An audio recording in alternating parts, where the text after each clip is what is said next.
नमस्कार। रेणुका रानी सिंह महादेव चैनल में आप सभी का हार्दिक अभिनंदन एवं स्वागत है। श्रेष्ठतम कर्म है कर्तव्य के विषय में शास्त्रों में एक कथा आती है कि एक तरुण सन्यासी किसी वन में गया। वहाँ उसने दीर्घ काल तक ध्यान भजन तथा योगाभ्यास किया।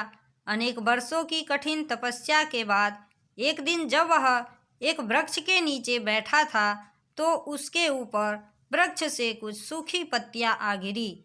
उसने ऊपर निगाह उठाई तो देखा कि एक कौवा और एक बगुला पेड़ पर लड़ रहे हैं। यह देखकर सन्यासी को बहुत क्रोध आया। उसने कहा, यह क्या तुम्हारा इतना साहस कि तुम ये सूखी पत्तियां मेरे सिर पर फेंको। इन शब्दों के साथ सन्यासी की क्रुद्ध आंखों से आग की एक ज्वाला सी निकली और वे बेचारे दोनों पक्षी उससे जलकर भस्म हो गए। अपने में यह शक्ति देखकर वह सन्यासी बड़ा खुश हुआ और उसने सोचा, अब मुझ में अपार शक्ति है, मैं तो दृष्टि मात्र से किसी को भी भस्म कर सकता हूँ। कुछ समय बाद भिक्षा लेने के लिए वह एक गांव में गया। गांव में जाकर वह एक दरवाजे पर खड़ा हुआ और उसने पुकारा, माँ कुछ भिक्षा मिलेगी। भीतर से आवाज़ आई, थोड़ी प्रतीक्षा करनी होगी, मैं अभी अपने पति की सेवा में निरत हूँ। सन्यासी ने मन में सोचा, इस महिला का इतना साहस कि ये मुझसे प्रतीक्षा कराए, अभी ये मेरी शक्ति नहीं जानती। सन्यासी ऐसा सोच ही रहा था कि भीतर से फिर एक आवाज़ आई, बेटा अपने को इतना बड़ा मत समझ, मैं कोई पक्षी नहीं हूँ जो तेरे देखने मात्र से भस्म हो जाऊं। यह सुनकर सन्यासी को बड़ा आश्चर्य हुआ। बहुत देर तक खड़े रहने के बाद घर में से एक स्त्री निकली और उसे देखकर सन्यासी उसके चरणों पर गिर पड़ा और बोला, माँ तुम्हें यह सब कैसे मालूम हुआ? तुमने कौन सी साधना की है? स्त्री ने उत्तर दिया, बेटा न तो मेरे पास कोई सिद्धि है और न मैं तुम्हारी तरह तपस्वी हूँ, मैं तो एक साधारण स्त्री हूँ। मैंने तुमको इसीलिए थोड़ी देर रोका था कि मेरे पति देव बीमार हैं और मैं उनकी सेवा शुश्रूषा में संलग्न थी। यही मेरी कर्तव्य है। सारे जीवन भर मैं इसी बात का प्रयत्न करती रही हूँ कि मैं अपना कर्तव्य पूर्ण रूप से निभाऊँ। जब मैं अविवाहित थी तब मैंने अपने माता पिता के प्रति कन्या का कर्तव्य पूर्ण किया और अब जब मेरा विवाह हो गया है तो मैं अपने पति देव के प्रति पत्नी होने के कर्तव्य का पालन करती हूँ। बस यही मेरी साधना है। अपना कर्तव्य करने से ही मेरे दिव्य चक्षु खुल गए हैं, जिससे मैंने तुम्हारे विचारों को जान लिया और मुझे इस बात का भी पता चला कि तुमने वन में क्या किया है। यदि तुम्हें इससे भी कुछ उच्चतर तत्व जानने की इच्छा है तो बाजार में जाओ, वहाँ तुम्हें एक व्याध मिलेगा। पहले तो सन्यासी ने सोचा कि एक व्याध भला क्या ज्ञान दे सकता है, परंतु उसने अभी जो घटना देखी थी उससे उसकी उत्सुकता और भी बढ़ गई थी। अतः वह बाजार को प्रस्थान कर गया। जब वह बाजार पहुंचा तो उसने दूर से एक व्याध को बाजार में बैठे हुए और मांस काटते हुए देखा। वह लोगों से सौदा कर रहा था। सन्यासी ने मन ही मन सोचा, हे प्रभु, क्या यही वह व्यक्ति है जिससे मुझे ज्ञान मिलेगा? दिखने में तो यह बहुत नीच प्रवृत्ति का लगता है।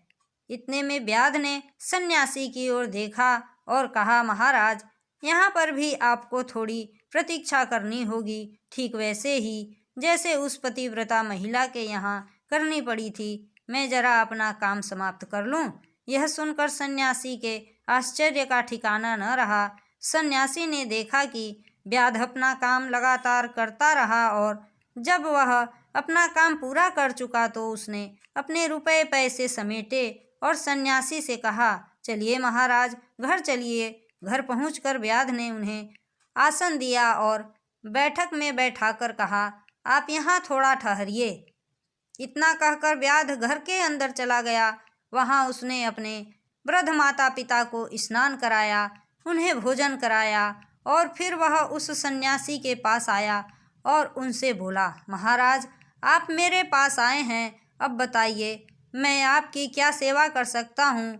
सन्यासी ने उससे आत्मा तथा परमात्मा संबंधी कुछ प्रश्न किए और उनके उत्तर में व्याध ने उसे जो उपदेश दिया वही महाभारत में प्रसिद्ध आख्यान के रूप में वर्णित हैं। जब व्याध अपना उपदेश समाप्त कर चुका तो सन्यासी को बड़ा आश्चर्य हुआ और उसने कहा, इतने ज्ञानी होते हुए भी आप ऐसे क्यों करते हैं? आप इतना निंदित और कुत्सित कार्य क्यों करते हैं? व्याध ने उत्तर दिया, वत्स कोई भी कार्य निंदित अथवा अपवित्र नहीं है। मैं जन्म से ही इस परिस्थिति में हूँ, यही मेरा प्रारब्ध जन्य कर्म है। बचपन से ही मैंने यह व्यापार सीखा है, परंतु इसमें मेरी कोई आसक्ति नहीं है। कर्तव्य होने के नाते मैं इसे उत्तम रूप से किए जाता हूँ। मैं गृहस्थ होने के नाते अपना कर्तव्य करता हूँ और अपने माता पिता के प्रति अपने कर्तव्य को पूर्ण करता हूँ। न तो मैं कोई योग जानता हूँ और न ही मैं कभी सन्यासी ही हुआ हूँ। संसार छोड़कर मैं कभी वन में नहीं गया, परंतु फिर भी जो तुमने मुझसे सुना तथा देखा वह सब मुझे अनासक्त भाव से अपनी अवस्था के अनुरूप कर्तव्य का पालन करने से ही प्राप्त हुआ है। अनासक्त पुरुष के लिए सब कर्तव्य एक समान हैं। उसके लिए तो वे कर्तव्य आत्मा को मुक्त करने के लिए शक्तिशाली साधन है।